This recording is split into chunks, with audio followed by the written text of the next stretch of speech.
Let's do a quick review of all of the various equations that we have now learned. We talked about the migration time of the not retained species, and we looked at how we could find that on a chromatogram. We also learned about the retention time of a species, which for species A would be here. We talked about how to get the peak width of A from the chromatogram, and here I'd like to define a new term, which is the adjusted retention time, which is simply the retention time minus that of the mobile phase. So this is the amount of time that it spends in the stationary phase as well. We've got the length of the column, which let's make sure that we talk about this in terms of the packing that is in there. We've got the volumetric flow rate, the linear flow rate that we learned we could get easily from the length of the column and the retention time of the mobile phase. We've got the linear velocity of species A.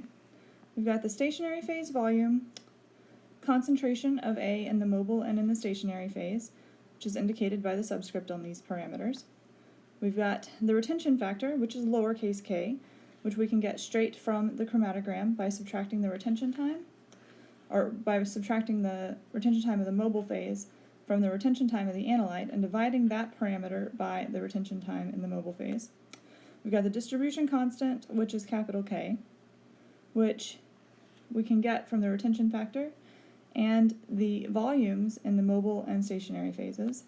We've got a selectivity factor, which only happens when we have two species, and remember this is always greater than 1.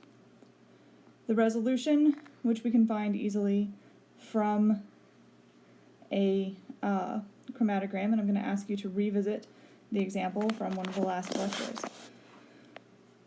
This period, we're going to define the number of theoretical plates, the plate height in terms of this, and we'll come up with a new equation for the retention time so that we can start to learn how to optimize our separations.